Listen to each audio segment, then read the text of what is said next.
Good morning, everyone, and welcome to the digital meeting of Cabinet dated Wednesday, 1st of September 2021. As you will all be aware, the meeting will be recorded and made available to view via the Council's website. Thank you very much.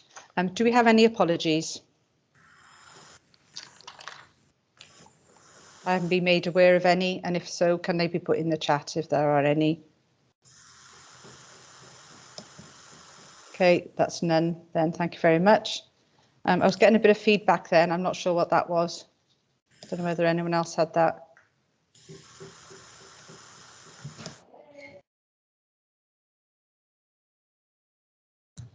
Okay, has that resolved itself? I don't know what it is. Okay, all right, thank you everyone. I'll just do declarations of interest. Councillors and officers are reminded of their personal responsibility to declare any personal and/or prejudicial interests in respect of any items of business on the agenda in accordance with Local Government Act 2000, the Council's Constitution and the Code of Conduct for both councillors and officers. Does anyone have anything to declare? No. Okay, thank you everyone. If we move now then to the next agenda item, which is the minutes held on the 21st of July.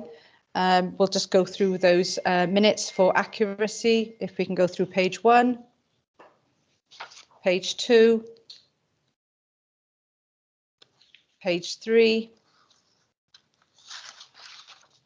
page 4 and page 5. If everyone's happy and content, can I just have a show of hands on those, please, that we're happy to accept? Thank you, Cabinet. Thank you very much. Those have been accepted. Thank you. Next item on the agenda, obviously, is a standing item for noting, and that is the Cabinet Forward Work Programme. Everything appears to be fine to me, but if anyone notes any errors or anything that needs amending, does anyone have anything in relation? No. Okay, great. Can I just have another show of hands in relation to the Cabinet Forward Work Programme? Thank you very much, everyone. Okay, swiftly on then to the next item on the agenda, which is the car park charges. And if I can bring in Councillor James Pritchard, please. Well, thank you, Leader, for bringing me in. With your permission, Leader, I'm just going to go straight to the recommendations and elaborate on the recommendations in front of us.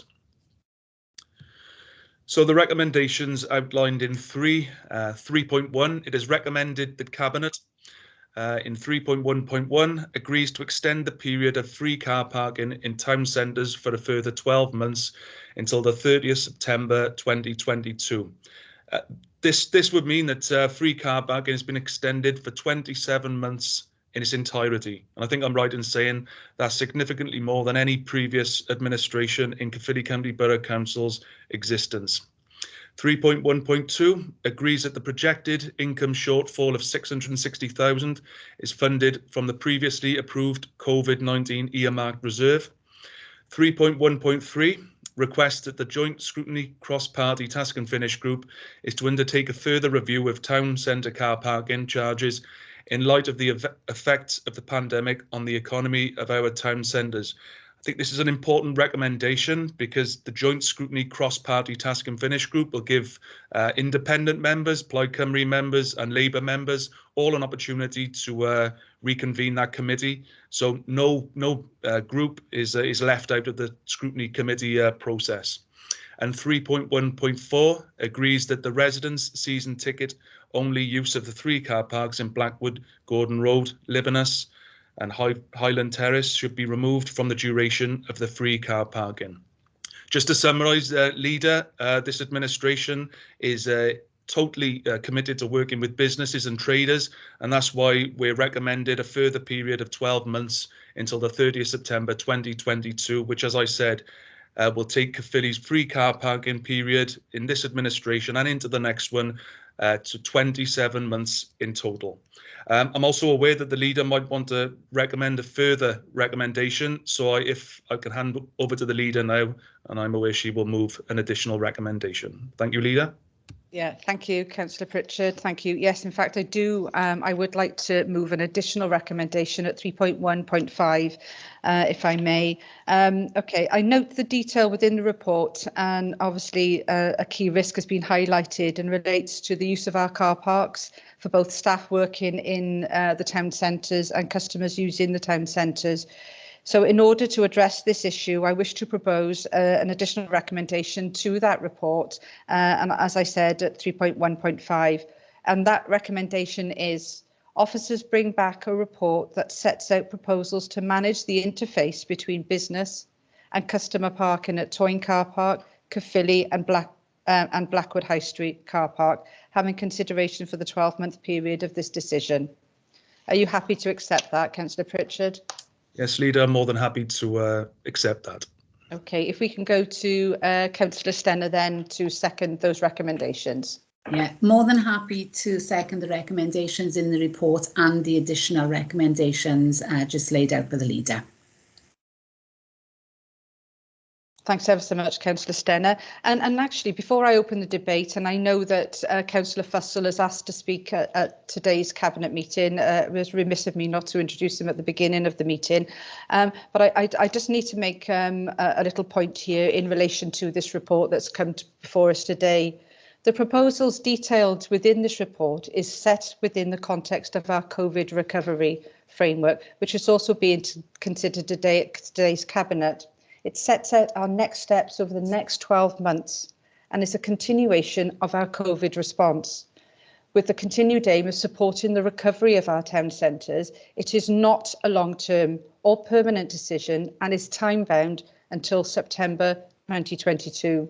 You will note that the recommendations proposed include a further report that will set out the long-term future of our town centre car parking charges as scheduled for the end of next summer. So therefore, I need to make that, quite explicit that, again, this has been something that is, this is not a permanent decision. This is an extension, OK, and is time bound. I'd like to now call in Councillor Fussell, if you would like to come in and raise some of the points that you've asked to speak on. Thank you. Thank you, Councillor Marsden, and thank you for allowing me to speak on this matter. And it's interesting that you've put a 3.15 addendum to the recommendations, that you're looking at the Toyne Car Park in isolation in this review. If I was a shopkeeper, I'd probably be delighted in one respect that you're looking to do this, because I know I can just park where I'd like within that car park, providing I get there before 9 o'clock, because it's full. It's full today, this morning. It doesn't necessarily support the town centre in its current format. And I fully appreciate the whole rationale is born out of knee-jerk reactions really to COVID. That is understandable. But as a regeneration strategy, it is flawed, and we're now extending it for another year. And you want to put up flags and poles and say it's the longest ever free parking initiative since car parking charges were introduced, then fine. It's not one size fits all, however, throughout the borough, and the Toyne Car Park in isolation is a problem. If you're trying to get people in to want to buy things from the shops, to have services, to visit their dentists, to visit their opticians, they can't park conveniently. They would have to park further away. The car parks that would offer free car parking, other than the Toyne, because it's full, would be Morrison's perhaps, the Crescent Road car park, of course, which is empty, funnily enough. With most of the bays at the long stay part vacant, bar for a few vans there this morning, or limited waiting within the town centre. So there are options there, undeniably. But if you're talking about trying to regenerate what has been probably the most blighted area for Caerphilly town, which is the upper half of the town, and the Toyne Car Park, because of the hill, services the top perhaps better than the lower part, which is well serviced by Morrison's, as I've said. In terms of a strategic forward thinking and planning authority, these machines were ordered back in the spring of 2021. Reports have been going back via Steve Wilcox, the town centre manager, that from ourselves and from businesses that the Twine car park was being, okay, yes, used, but used in the context of filling it up with the estate agents, the bankers, the solicitors as well. And it's not the biggest of car parks, it's quite small, so it doesn't take long for that to get filled up. But in terms of trying to get any comments back, and this would have been before the ordering of these machines, it's disappointing that such a rationale couldn't have been put into place, you know, cherry picking certain areas that could be more flexible. The report on 5.8 and 5.9 dismisses any opportunity to make changes to these machines unless you have significant cost. And if I'm only looking at the Twine, there's only 3 units there. It's not a massive cost. It could be either reconfigured to offer, but I'm reading that, and it is full of negativity in terms of perhaps abuse and everything else.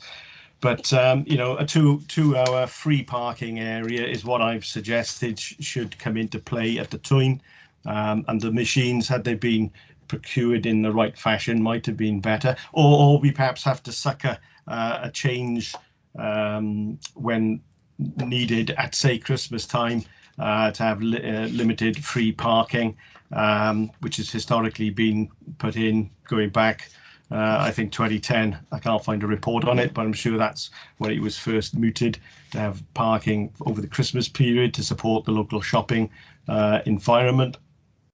But it looks as if these machines are configured in such a way that they're not able to be configured without cost. It would be good, once you're looking at this report, Leader, to focus on, I don't know if Twine is the only car park that is coming to, well, you said it in 3.1.5 in your recommendation, that you're going to review that. And yeah, if that review takes place in a year's time, for some of the shops, it might be too late. But I welcome that fact that that's going to be done. But it's a pity, as I say, that ordering in the first quarter, that this wasn't sort of borne in mind, especially when the cross-party task and finish group was set up.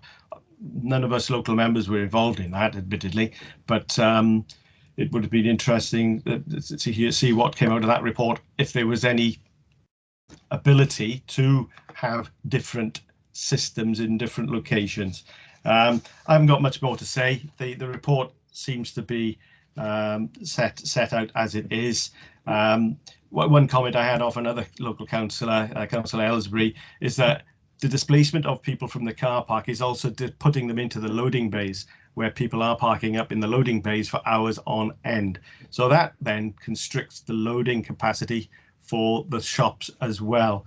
And perhaps, as we've historically had in the upper town centre, is a problem logistics-wise for supplies to be brought in. Certainly when Tesco's used to be there, who are not now in the town centre, but they were having problems bringing their wagons in for lack of parking facilities. Anyway, I'll sign off on that, and thank you for the opportunity, Councillor Marsden.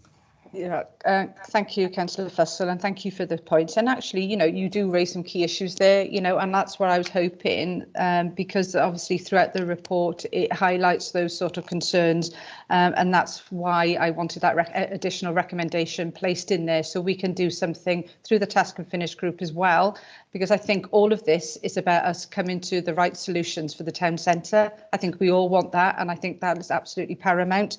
So for me, addressing those and having that work going on, and the officers bring a further report, is really, really important, because we need to address those key issues, as you say, that you've raised. So thank you for raising those. And as I said, it was interwoven in the report that these issues were there. So thank you for that. Councillor Pritchard, did you want to come in? Yeah, thank you, Leader. Yeah, Councillor Fussell, I agree with you in relation to the Crescent Road car park, and you may have seen a video that I put out trying to encourage people to actually go to Crescent Road. You're right in what you say. The Tyne is very busy. It's not the biggest of car parks, and I think Crescent Road is underutilised, and that's something that I would like to see tackled, as we move forward. I obviously sent yourself an email earlier on in this week. I'm more than happy to meet with yourself, Councillor Ellsbury and Councillor Kent. Maybe if I could ask you if you're prepared to do that, we can meet on the Tyne and we can discuss these issues, or if you wanted to meet virtually, more than happy to do so. My job as a cabinet member is to work with the councillors, whoever they are, about whatever issues they are within my portfolio. So if you're happy to meet with me, Councillor Fussell, I'm more than happy to meet with yourself. Yeah, you did put a request out, but my laptop was in dry dock, unfortunately, last week, so we couldn't attend that. And I gather both Steve and Colin were elsewhere equally. To be honest, if you're going to pass this report today, there's not much point really, because you've quarantined it potentially for another year, September to September. You've sort of flagged that up. You know the historic problems. You've mentioned it yourself. I don't see what a meeting would achieve. If they're meetings like we've had with other officers in the past, with expectations that things would get done in Caerphilly Town, there's not much hope of anything happening. And those meetings were taking place as early as April and June, and then September of last year, in terms of what could be done through the town centre.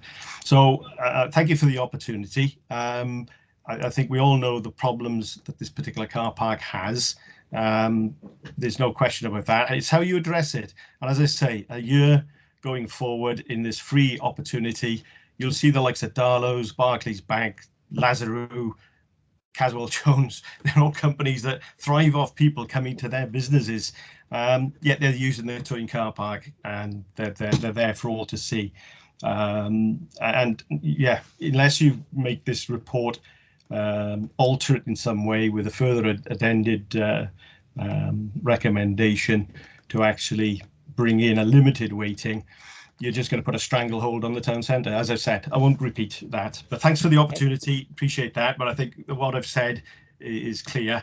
The report is clear. It does bring out what I've mentioned, but it doesn't address it by giving another full year's free parking. So thank you very much. Councillor Fussell, can I just reiterate, in terms of the additional recommendation, that's going to happen within the 12 months. It's not at the end of the 12 months. So that work will be continual. So I think that's an important point, because we will absolutely look at that. Yeah. I'd welcome that. That, because if you just need to go and have a look yourself if you've not been. I have, and it is difficult. I absolutely appreciate that. So I fully take on board your point, Councillor Fussell. And as I said, that additional recommendation I felt was really important that we had that in there, so we can work through this and have that interface, and let's see what we can do for the businesses as well. Okay, because I think we're all singing we're on the same page here. We want to see that be efficient for as many of the town users as possible, and I think that's important. Actually, Christina, did you want to come in? Yes, Leader, thank you. It was absolutely to reinforce that point. There's two elements to this issue, and Councillor Fussell, thank you for raising the issue, and it is something that officers are aware of as well. I think the recommendation that the Leader made earlier with that additional proposal is the intention is to bring a report in a matter of weeks to address this issue within, the constraints of the 12-month decision that Cabinet are minded to make this morning. So that's offer of a meeting that Councillor Pritchard has made today, I would certainly encourage us to do that together with officers. So as we are formulating the report and any proposals, I think it would be most helpful to have the views of the ward members. Well, certainly with that in mind, what I didn't want to have is a meeting of no consequence. And I think if you're suggesting that that's a meeting with officers with some purpose to it, and it's going to happen within a few weeks, I'd welcome that entirely. So by all means. Absolutely, and certainly the purpose will be is to help inform the report that will come forward to Cabinet in the next couple of weeks. Then when we move on to the longer term issue, because this is something that we are going to have to address over the longer term, the Task and Finish group will look at this whilst looking at the overarching car parking policy for the council, on the back of acknowledging that our town centres have changed, as a result of the COVID pandemic, and our car parking policy, as well as other policies, need to be supportive of the needs of our town centres as we move forward. So hopefully, Leader, that's offered that little bit of clarification there. Thank you. Yeah, thank you, Christina. Yeah, Councillor Fussell, I think, I think that it's an important point, that actually we look at and address this. So that hence, as I said, it's going to happen within that, and it's a matter of time before that additional report comes forward. Councillor Pritchard, can I bring you in? Yeah, thank you, Leader, and thank you, Christina, as well. Yeah, I look forward to meeting with Councillor Fussell, Kent and Aylesbury. Whenever we can do that, I think that's a positive way to try and move ourselves forward. Yeah, great. And I think it's really important, isn't it, that we understand that Task and Finish group has got a huge job of work to do here, because it is about our recovery. We're going into the recovery phase, as I talked about earlier.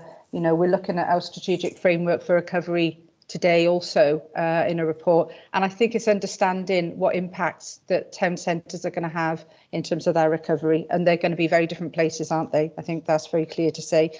So I think it's important that I need to emphasise that engagement through that Task and Finish group is really, really important for members, of all parties to contribute to that and to feed in whoever is your representative on there. I think that's really important. Okay. Is that all right then, Councillor Fussell? Yep. Yeah, that's fine. Yeah. I'll sign off unless there's anything else to be said by Christina Harry. I think she wants to come in by the look of it. And I'll go back to my 9-to-5 job then. Okay. No, just to make the point to the Cabinet, the approach that we've set out there through the Deputy Leader and Councillor Fussell and his ward colleagues, of course, we would wish to mirror that for the Blackwood High Street issue as well that we need to address. Thank you, members.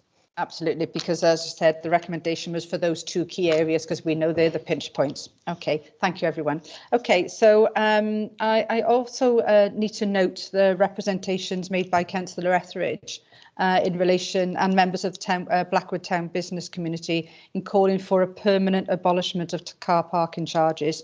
I also note the notice of motion calling for the same, which is shortly to be considered by the relevant scrutiny committee and council. So in response to that, I think it's important that we understand that car parking charging has a valuable role to play in the effective operation of our town centres and the management of. And however, we note the current charging policy now needs to be reconsidered fully in response to the post-COVID changing role of our town centres. It is for this reason that the recommendation at 3.13 sets out a cross-party, as we've already talked about, cross-party Task and Finish group to undertake a further review through this group. The views of the stakeholders, including our town centre businesses, will be considered. So upon conclusion then of this review, we will include, amongst other options, consideration of the abolishment of car parking charges. A further report will be considered by Cabinet, which will seek to propose a long-term car park management strategy for our town centres. I think it's really important that I emphasise that because, this is about the work that needs to be done in the meantime. So further to that, Councillor Stenner, do you want to come in? Yeah, I fully support the recommendations in this report. It shows our commitment in assisting our town centres and our businesses throughout the pandemic and in COVID recovery. I note that some of our neighbouring authorities haven't been as generous with car parking charges and some charges remain in some of our neighbouring town centres. So again, this shows that this authority is striving to help businesses and residents, and I too look forward to hearing the views of the Task and Finish group. Thank you. Thank you, Councillor Stenner. So I realise that I haven't actually opened it up now to the rest of the Cabinet. So are there any questions or any key points that anyone wants to make before I move to the vote? No, I think we've aired it enough now. And okay, no one wants to come in on that, fine. I suppose before I move to the vote, therefore, I need to reiterate the additional recommendation as set out, and I hope that was captured by the recorders of the meeting. I don't know whether you want me to reread that, just for clarification. Okay, I'm going to do it anyway. No one said anything. Okay, so obviously we've got 3.11, 3.12, 3.13, 3.14, and now the additional 3.15 and that is to officers to bring back a report that sets out a proposal to manage the interface between business and customer parking at Toyn Car Park, Caerphilly and Blackwood High Street Car Park, having consideration for the 12-month period of this decision. Okay, so with that recommendation added, I would therefore like to move to the vote on that.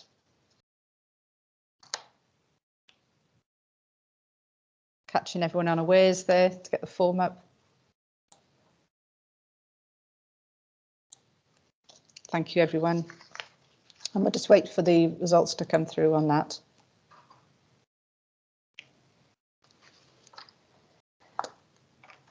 Okay, that's been,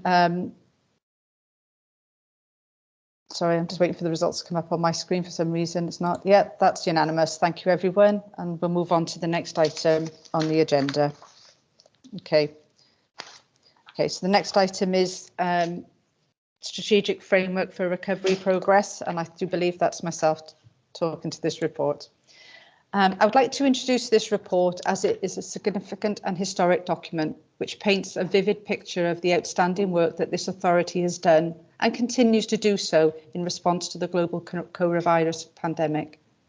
This report sets out in detail the positive difference that we, working together as Team Caerphilly, can make to our residents during a time of crisis, and outlines the extraordinary efforts that have been made to protect our people and place. It details the remarkable journey that we have all been on over the past 18 months, and it also demonstrates the professionalism, the passion and the commitment of our workforce. Staff at every level have adapted to the COVID threat and adopted new ways of working to support and protect the community. As leader of this amazing authority, I am so proud of every single member of Team Caerphilly. I would like to thank each and every employee and councillor for their continued efforts as we transition from COVID response to COVID recovery. It is clear that we are not out of the woods yet, as COVID remains a real threat. But now that Wales has entered alert level 0, it seems an appropriate time to pause and reflect on our collective efforts since last March and to consider our next steps in the recovery process.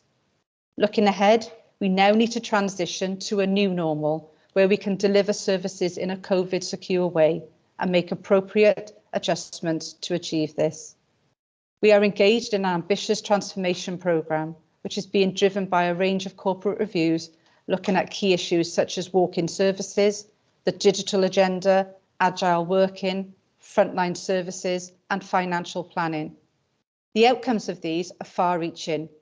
Reviews will have a fundamental impact on the way we do business in future. As part of this recovery process, members will be aware that we agreed Strategic Recovery Framework back in September 2020, and this report provides an opportunity to check our progress against this document as we continue to navigate our way through the pandemic. The Strategic Recovery Framework provides an overarching plan through which the Council and community can work together to bring about a successful recovery. As we move forward, it is also important that the size and scale of our recovery can be objectively assessed. So with this in mind, a number of success measures have been proposed within this report that will enable us to monitor and review our progress. So in terms of the recommendations before you, it is requested that Cabinet note the progress made against the Strategic Recovery Framework for Caerphilly in the last 12 months and agree the proposed measures of success for monitoring progress set out at 5.9. Thank you. I move. If I can hand over to Councillor Whitcomb now. Yeah, thank you, Leader. I'm more than happy to second this report into recommendations at 3.1 A and B. And can I also pay credit, as the Leader already has, to the exceptional work that's been done during the pandemic period. The achievements, if they can be called achievements, but the staff of this authority are fantastic and are laid out clear and in plain in this very detailed and comprehensive document, and I have absolutely no problem in seconding it. Thank you, Leader. Thank you ever so much, Councillor Whitcomb. If I could just go to each director in turn, I think it would be really useful if they were able to bring together, to highlight some of the things in the report. So shall I go to Dave Streets, please? Morning, thank you, Leader. Yeah, I'll just give you a quick run through of some of the issues from a social services and housing point of view. You'll recall early on in the pandemic, one of the first things we did was close our day centres, really as a result of the risk. The majority of people using those centres were on shielding lists. It's almost impossible to maintain social distancing in those centres. And in addition to that, we had serious staffing problems elsewhere in the service that we had to redeploy staff to. Delighted to see now that we're beginning to move back to some kind of normality. We've got a couple of centres that we're able to open. Our centres can't run at normal capacity because as public buildings, we still need to maintain that social distancing, and that's very challenging, particularly given the disability of some of the service users experience, but we're going in the right direction. Still a focus on community services, and we don't apologise for that. We're aware that that has brought some sort of consternation and objections from some people who've historically used our building-based centres. But conversely, we've got lots of letters and thanks and congratulations for moving to this new way of working. So that will continue to evolve over the next few weeks. Likewise, our respite care facilities are absolutely invaluable in providing support to unpaid carers. We were able to retain one of those centres open to deal with emergency provision. We've now got both of our centres for adults and children with a learning disability open, albeit again on restricted numbers because of the need for social distancing. So we are seeing a very small move to some kind of normality. I think your comment, Peter, that this isn't something that was in the past. We are still in that pandemic, and that is causing us challenges moving forward. Some of those challenges are staffing based by staff needing to self-isolate and being pinged, but also still significant risks for some of the vulnerable people that we use those services. From an housing point of view, the key issue has been around non-emergency repairs. Throughout the pandemic, we kept the emergency repairs service going, but virtually all other WHQS work and general housing work had to stop. That is now back up and running at full flow. But you can see from the report under paragraph 5.44, we've still got a significant backlog that we're working through. The good news is that we are still on target to achieve WHQS in the authority by the end of 2021. So that is the revised target the Welsh Government has set us, and everything is looking very favourable that we will achieve that target. So all credit to the people there. And finally, from my point of view, if I could draw your attention to big page 32 and paragraph 5.71. And that's really the impact that Cyffurie Cares has had through the pandemic. You'll recall this was the buddy scheme when we set it up, done in the first few days of lockdown, and something that really gave a clear message to us very early on. This wasn't something we wanted to lose, and then evolved into Cyffurie Cares. And the Tina McMahon stewardship, that service is going from strength to strength. There's certainly no shortage of people who need our support in the community, and we know that's going to get worse rather than better. But some of the things that we are trying to achieve at the moment is a universal gateway into our services. So one of the things we've identified, there are several entry points into the local authority for people who want roughly the same thing. So we're trying to bring those in together into a more sort of holistic and community-centred model than we've enjoyed previously. And the other issue for us is how we link in with our partner organisations. And what I mean by that is not perhaps the traditional partners like the NHS or the police. It's very much those third sector organisations and those community-based initiatives that have been up and running for many years, have never really had much to do with the local authority. But again, offer an excellent service locally. So we're trying to get that directory of service in place. And the idea being is as people begin to approach us and need assistance, we can make a judgment very early on around, are they people that will need services of the local authority, or actually can those people be signposted to those community-based organisations that have an awful lot of experience in this area.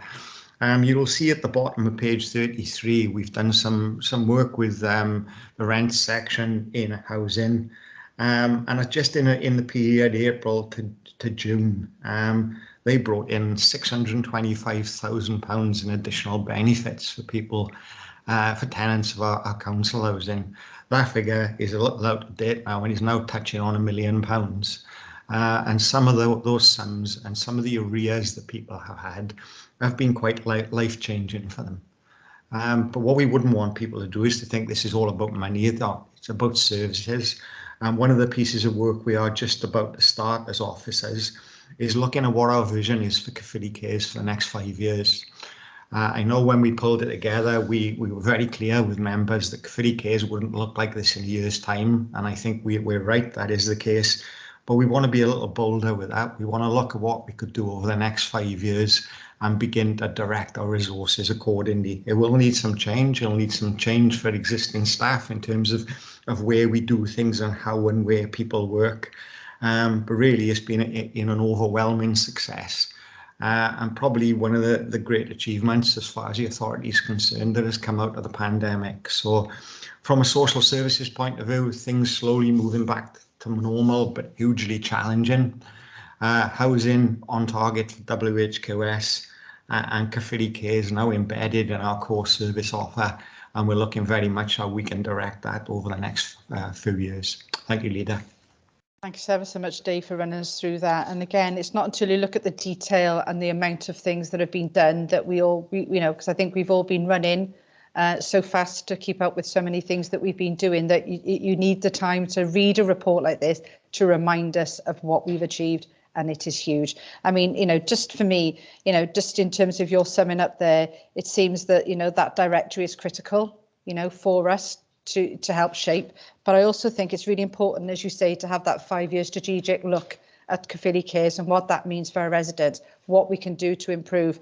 I mean, quoting that figure of £1 million is just outstanding. And again, as you say, it's not all about the money and it's about the service. I actually agree. But that in tandem with producing a service that is absolutely top notch is so vital for us. And again, change is good in relation to Caerphilly Cares. It needs to emerge into something because, as we know, it's a very new service and it's something that has grown and evolved, and it needs to continue and needs to shape to give us what we need for our residents. So, thank you for, giving us that whistle stop tour through there.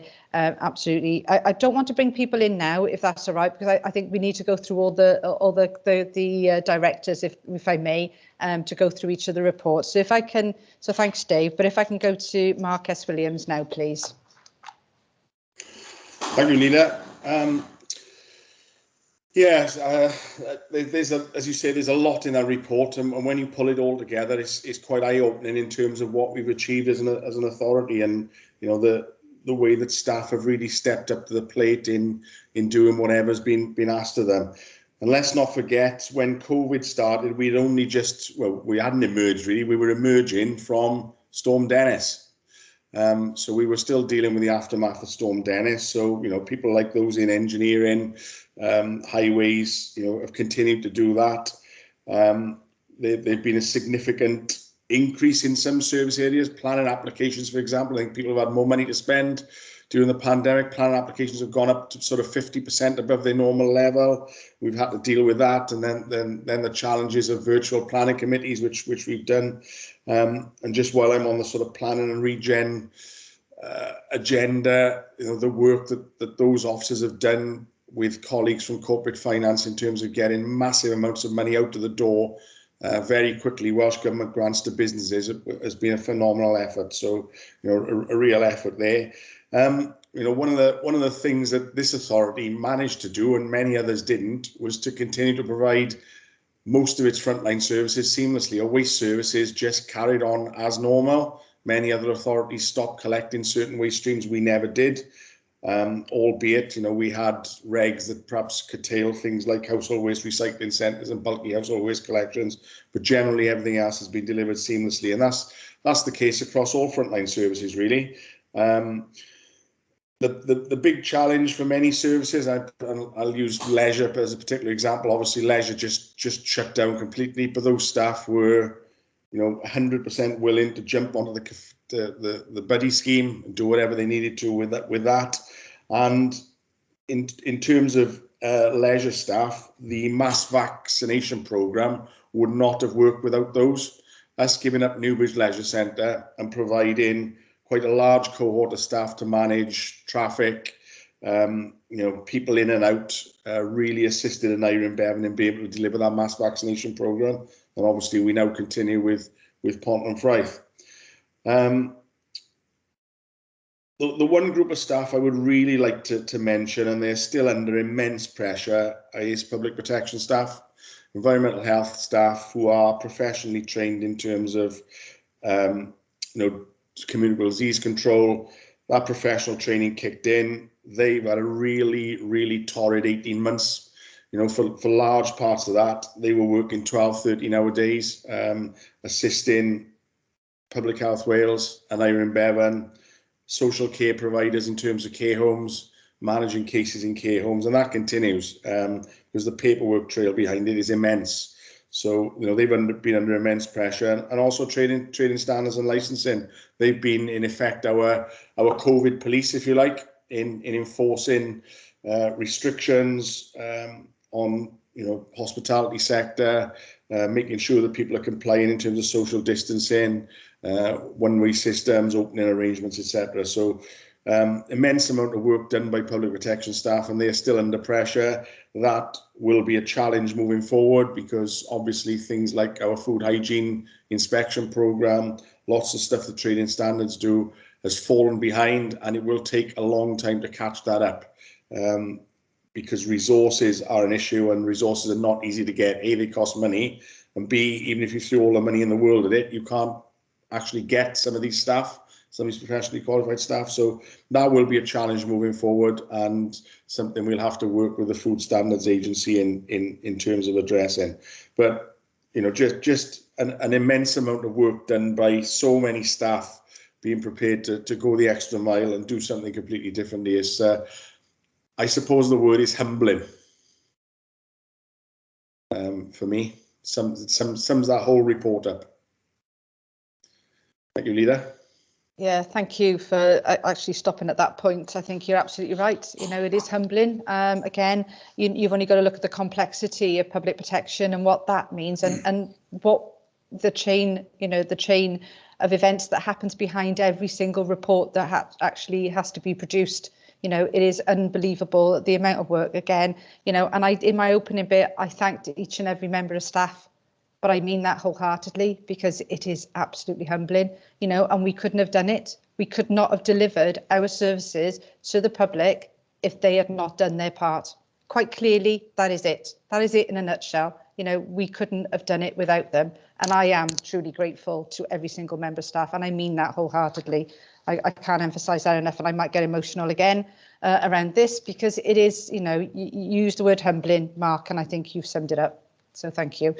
Okay, I know that Ed is not with us today, so if I can go to Christina to cover off Ed's part and then do your bit, that would be great. Thank you. Thank you, Leader. Yeah, and absolutely agree with Mark's sentiments. They're absolutely humbling and astonishing, the range and breadth of services we've continued to offer. So as the Leader has said, I'll cover off Ed's portfolio, which as members will appreciate is education and corporate services. And if I may, Leader, I'll start with schools because schools have been absolutely phenomenal. When the first lockdown hit, it absolutely turned the schools and the offers of schools completely on its head. They were into the space of providing the much needed childcare for key services and key users and key workers rather. And that was, the first challenge that they faced. And then move into remote working and remote learning. And again, something that was just done in days, absolutely phenomenal. And, they were operating in an environment where children, increasing numbers of children and indeed staff were coming down with the virus and were having to self-isolate. But despite those immense challenges, no school closures in Caerphilly took place at all. And, just reminding members that we were the first authority in Wales to go into that local lockdown. And even through that period, our schools remained open.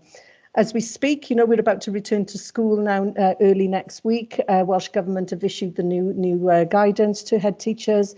And as ever, they are just doing it without the fuss. They are just getting on with it. And more importantly, doing it as a team. And really one of the benefits that has come from this last 18 months with our head teachers is across both primary and secondary heads. They are working collectively as one team. And that support network has essentially got them through it all. And the support that the LEA have given through Kerry Cole has been immense. And our colleagues in Audit Wales have really picked that up as an area of good practice as well. So then still staying with the theme of education and moving on to free school meals. This was one that both myself and the leader were very, very clear about how we wanted this delivered in Caerphilly, and we bucked the trend. We went against the Welsh Government guidance and suggestions in this space, and over the course of the months, all the authorities in Wales followed suit with us afterwards. So you'll recall that we deployed an army of volunteers, both external volunteers and also staff volunteers and member volunteers from within the council to meet the needs of over 6,500 free school meal pupils. What we did, we provided healthy, fresh produce directly to the door. And in the first week alone, the catering team, along with that army of volunteers, packed and delivered over 12,500 meals. And the latest figure is we're up at over 1.5 million meals have been delivered to our most vulnerable families during this period. And our free school meal take-up has increased from 68% to 96%, which is great because we knew as an authority they were people within our communities that needed this service but weren't getting it. And they have now come forward because we've been directly on the door. And also because we were very keen to see the faces of those pupils, from a safeguarding point of view as well. We, as a corporate parent, we were ensuring that we were satisfying that corporate responsibility, corporate parenting role that we know we take very, very seriously. Moving on to test, trace and protect service. Again, Mark covered some of this off in terms of the environmental health officers and how their roles have been completely turned on their heads throughout this pandemic. Members will be aware that we are part of the Gwent track and trace service. And at its peak, that service had 148 full-time equivalent staff with a headcount of 172 employees. Caerphilly staff remain in that service as we speak and will continue to be in that service for the foreseeable future. As the leader has already said, the pandemic is still very much with us and, they remain very, very busy. Again, Mark touched upon, the work of the regeneration team and around supporting our businesses, and that was coupled with a very close partnership work with our own finance team. And again, very, very quickly turned around the need for grant payments to support our businesses throughout the pandemic. And we, through the pandemic, have issued a total value of over £55 million in grant support to our businesses. And in addition to that, there's been a series of other grant schemes that we've administered, which have totaled approximately £5 million. So that's just a nutshell around sort of Ed's portfolio area. And as Mark and Dave have said, it's just been absolutely phenomenal. But Leader, if I can just sort of wrap up from an organisational point of view, my own sort of observations. The last 18 months have been challenging from all sorts of different levels, personally and professionally. But like the leader, I'm really, really proud of what this council has done.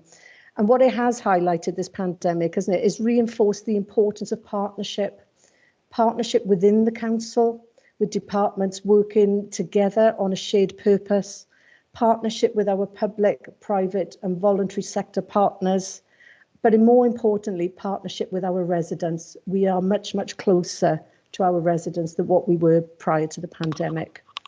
For me, it has also highlighted the importance of purposeful and honest leadership. And that is you as the Cabinet from a political leadership perspective, and also with myself and the corporate management team from a professional perspective. And what we have done throughout this pandemic, and indeed will continue to do, is work very, very, very closely together in that sphere. So I would like to offer my personal thanks to you as a Cabinet and also to my corporate management team for exercising that leadership And at times it's been very, very difficult because we've had to make some very difficult decisions. As the leader has said, the COVID remains with us today. You know, the numbers are increasing. The winter is going to be tricky, to say the least.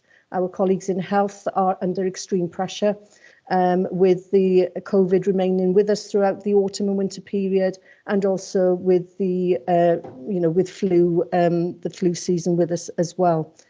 But I know we will continue to manage this effectively, and COVID will remain our priority for the foreseeable future. And as some of the directors have highlighted, that will mean some of our other services will need to take a back seat, because we have to prioritise and continue to prioritise the resources, both in terms of staff and funding that we have available to us. It's great to see that our efforts have been recognised with some national nominations, which is always great to have, isn't it? But no matter what the outcomes with those awards and nominations, I'm immensely proud of what the collective efforts of Team Caerphilly have delivered over the past 18 months, and I know that we will continue to deliver going forward. Thank you, Leader. Thank you ever so much, Christina. Thank you. Okay, everyone's hands shot up now. If I can take Councillor Whitcomb first, please. Yeah, thank you, Leader, and thank you, Christina. I mean, I just want to re-endorse, I think, everything's been said about how the responses have been marvellous. And just to give a little example from my own ward, St Luke's Surgery was able to utilise Abercarn Rugby Club as a vaccine centre. Highways in Mark's team responded instantly to my request for a gritting bin when it opened during the winter period. It's the first time I've had a gritting bin delivered overnight. And then our education department, we needed chairs for people to sit on. Abercarn Primary and Newbridge Comprehensive responded within a day. You know, it just shows how the entire organisation has stepped up in its effort to combat the pandemic. I can only thank them all. And I do hope we get a recognition for it, because I think the staff deserve it. Thank you, Councillor Whitcomb, absolutely. Okay, Councillor Whiting. Yeah, thank you, Leader. A comment and a question.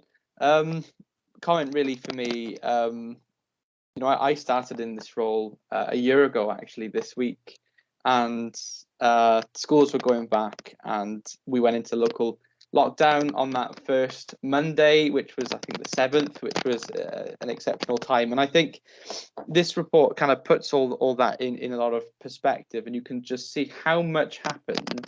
Like all this in this report was what, a year and a half at most, and it's just so much has happened. And it's not just the speed of what has happened, but it's the thought that has gone into it as well.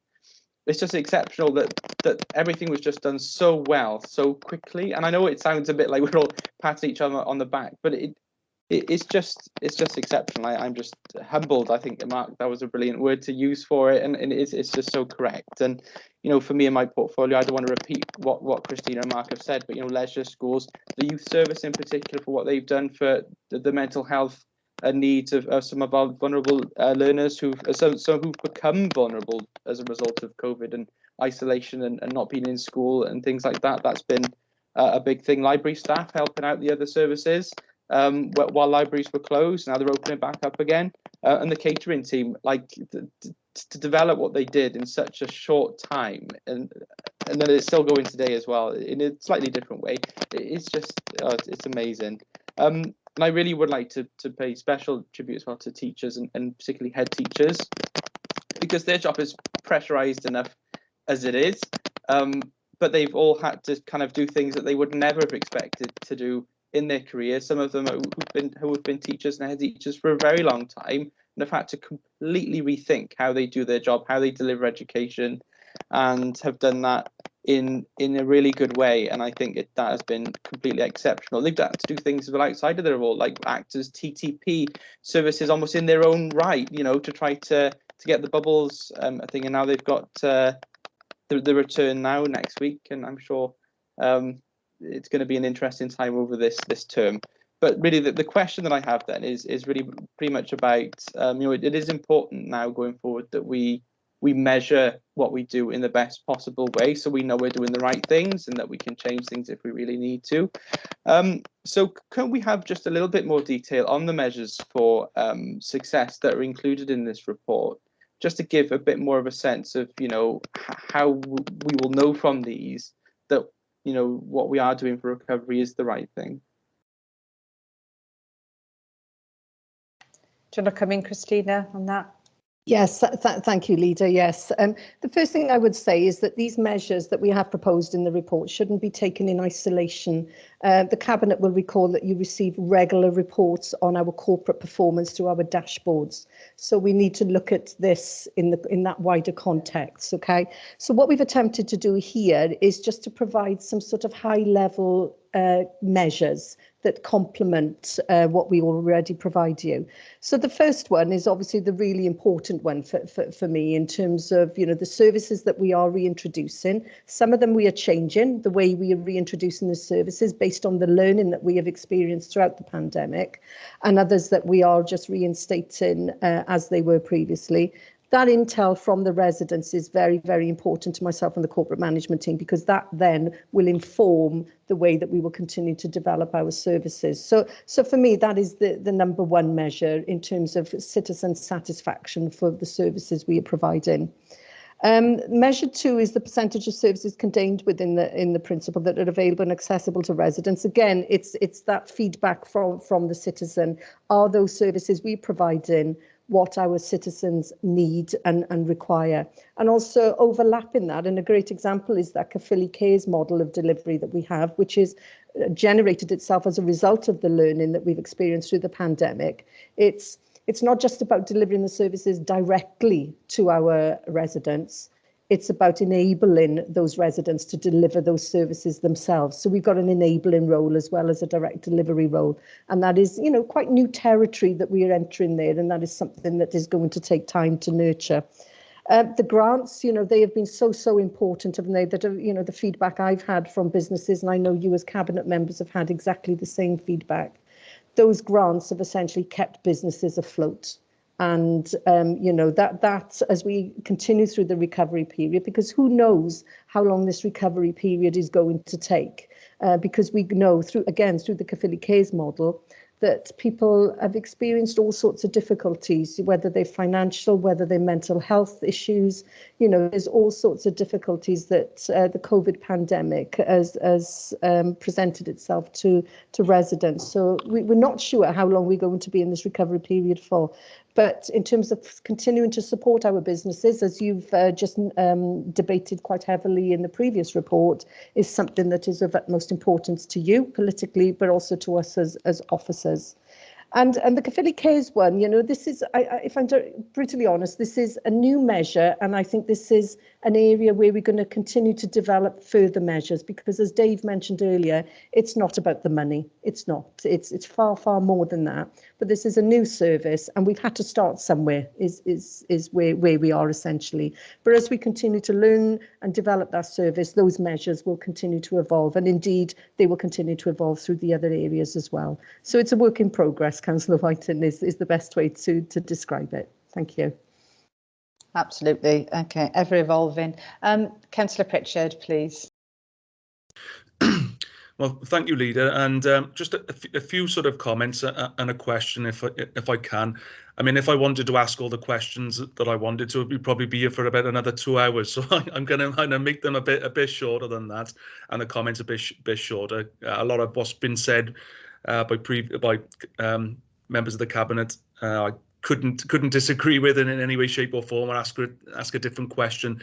But in terms of the extra income, yeah, that's not just about the money, obviously, but that's about relieving the residents from the immediate hardship. And I would think if that was to happen, then there would be a natural benefit for the council if that resident is relieved of that immediate hardship. It wouldn't fall back on the council. So I would say that's a two-win situation there. Free school meals, huge take-up. I think the percentages that Christina reported on was something like in the mid-90s. From the late 60s, that's an incredible increase in take up. I know most of us who are on school governing bodies, you know, we always have this conversation about encouraging access to free school meals from those who are eligible. So that's remarkable, really. And in terms of the delivery of free school meals, $1.5 million, well, that's just that's incredible. But I know the leader and myself, when I'm delivering, and maybe other cabinet members. So sorry if I'm not name checking everybody, but I just wanted to remark on the catering staff. How good it was to go there, because it was a proper down to earth atmosphere. A lot of banter going back and forth, all in a great way, mind. But it was just great to get there and just speak to people doing the job day in, day out. And they really require a huge debt of gratitude from us. The businesses grants, I think I'm right in saying, as of April of last year, when we were just into COVID, members of the finance team, worked over the weekends, and they to get those grants out as best as they possibly could. And I think this council has administered the highest number of grants in the whole of Gwent. So I think I need to place on record my support for that. But just coming back finally to the buddy scheme, I wondered if Dave had some information on this. He may not have, but obviously when we're working with so many new vulnerable people, I can imagine there'd be potentially hundreds or even maybe more than that, people who've now had that connection, with the local authority. So I wondered if Dave, if you had any figures about how many extra people we're working with. I appreciate you might not have those figures, but I imagine it'd be probably significant. But as somebody was a buddy, I know I've said it many times before, so apologies for saying it again. But I found the experience such a rewarding experience, and for both myself and the buddies that I work with. But I just wondered if there was any actual numbers in terms of who we're working with, Dave, through the buddy scheme itself. I don't have those numbers, Jamie. I can certainly go back to Tina and try and collate that for you. That won't take very long, but I think your point is well made.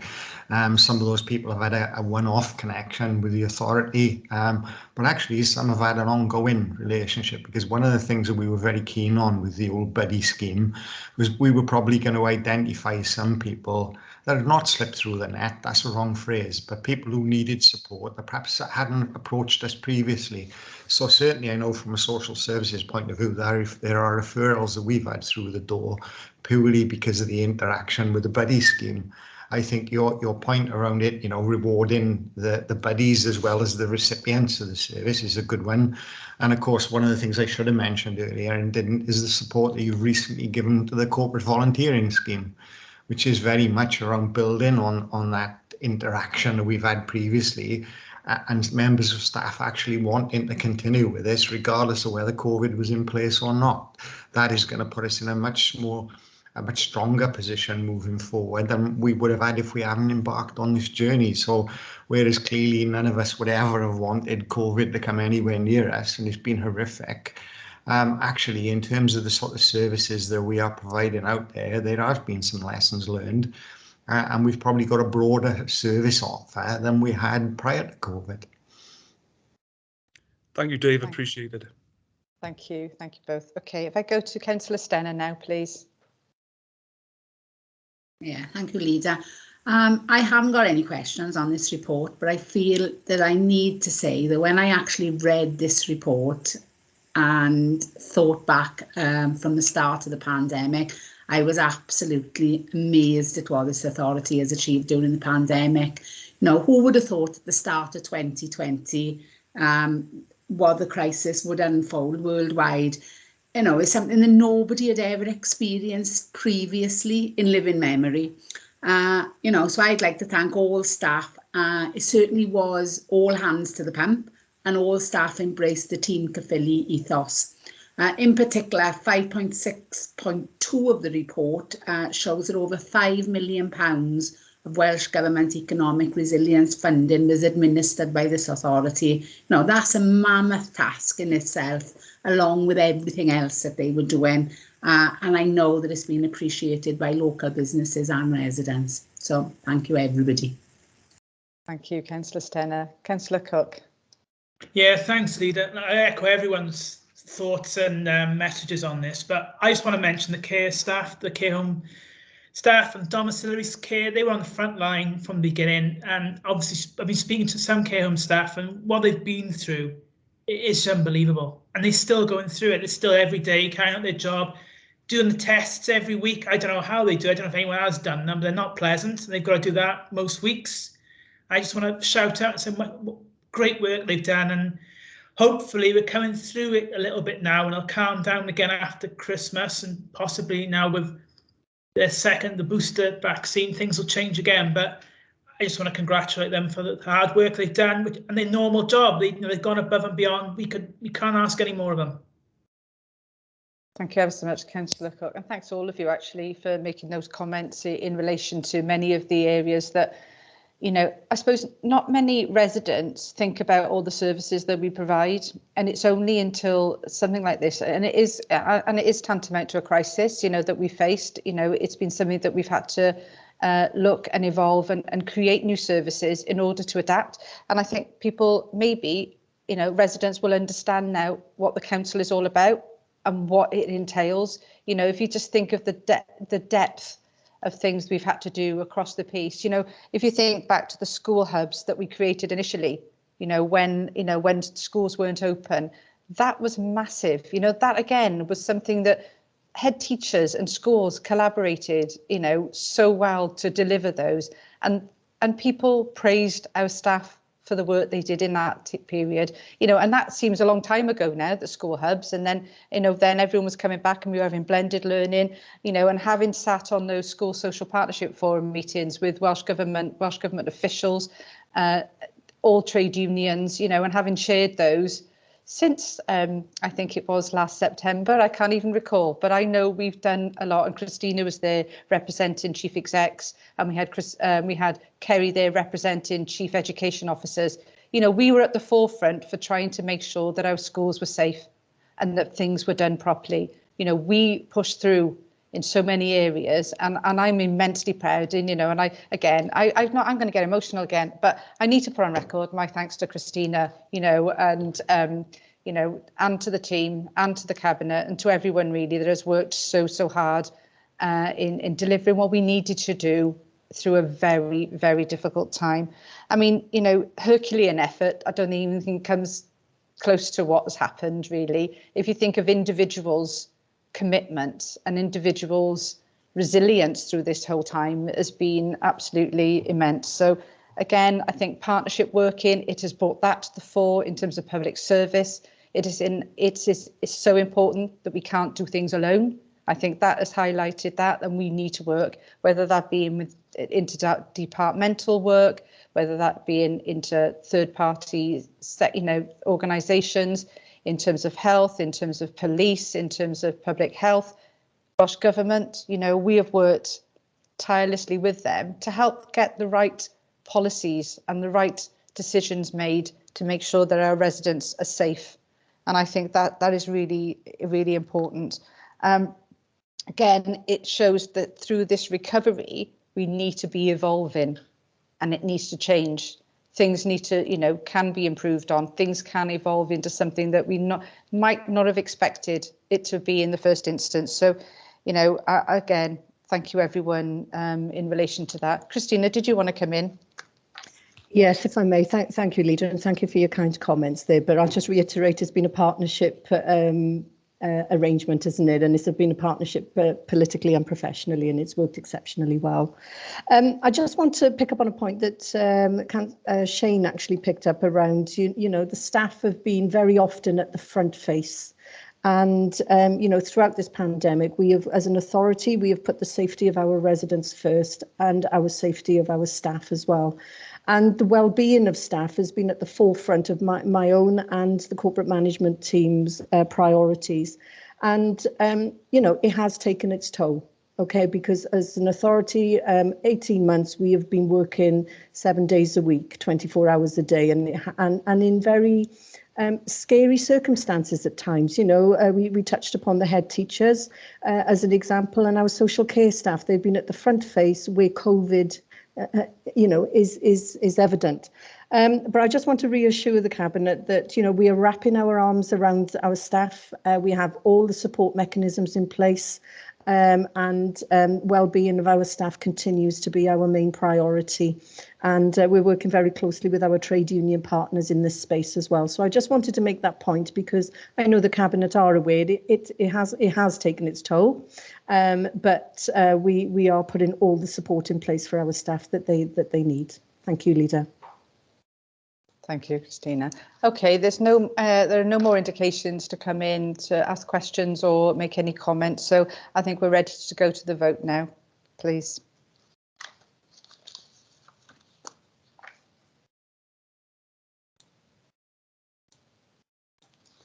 Thank you, everyone. We'll just wait for those results to come through.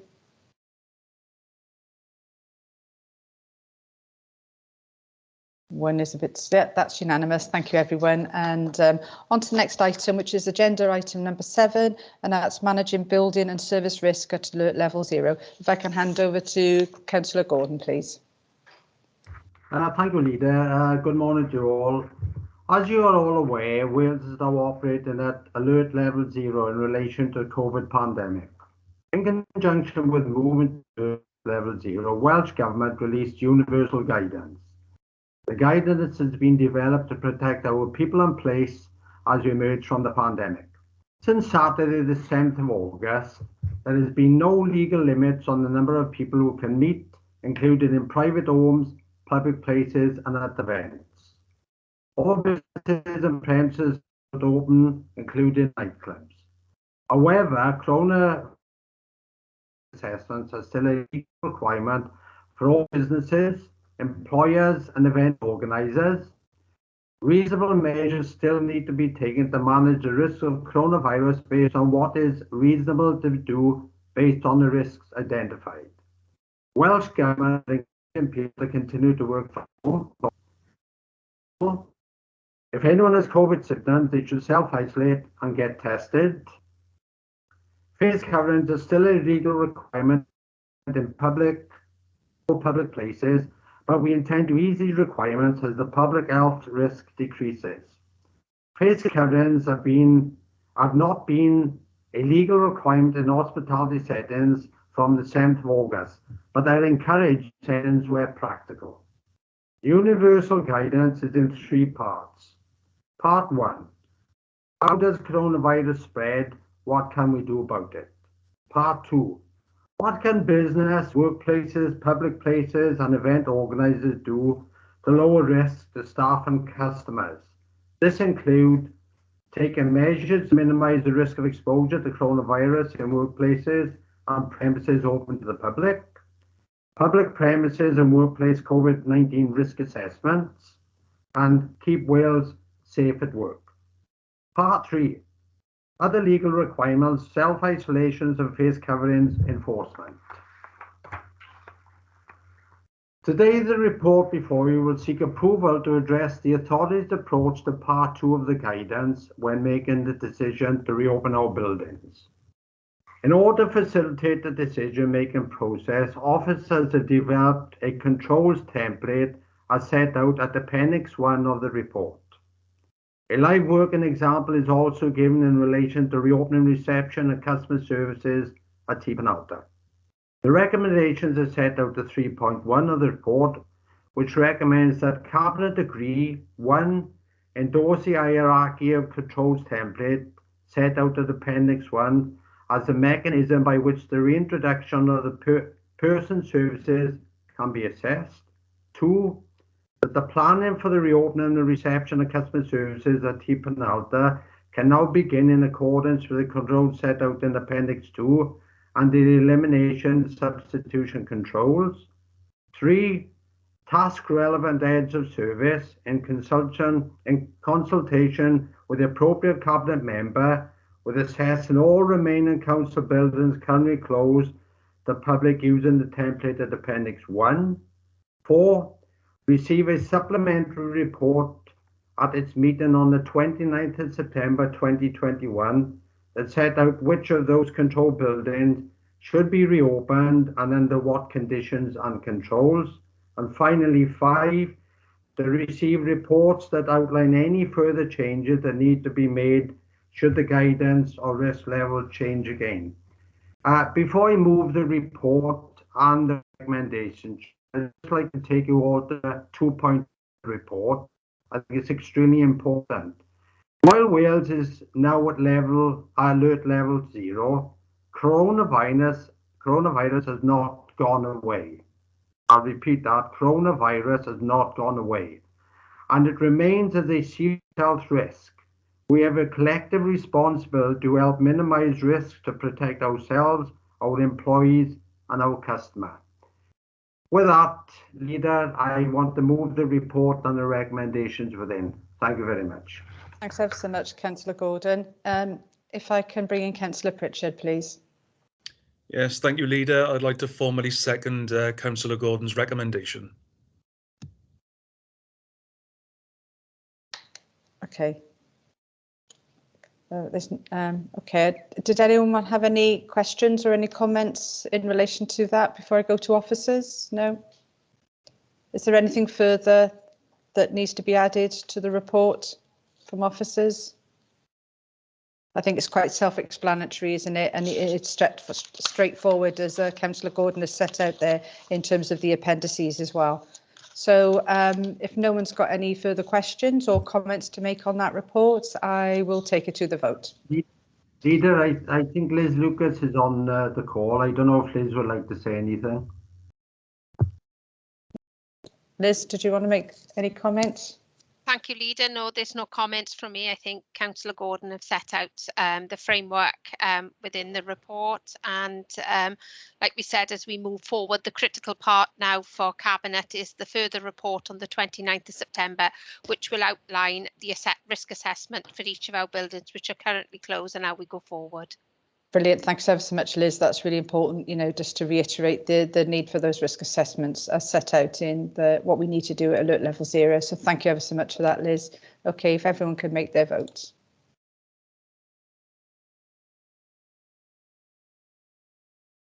OK, that's unanimous. Thank you ever so much. And thank you. Can I thank all officers for attending today and to the press that are with us as well. So thank you very much. And Emma, if we can now close the meeting.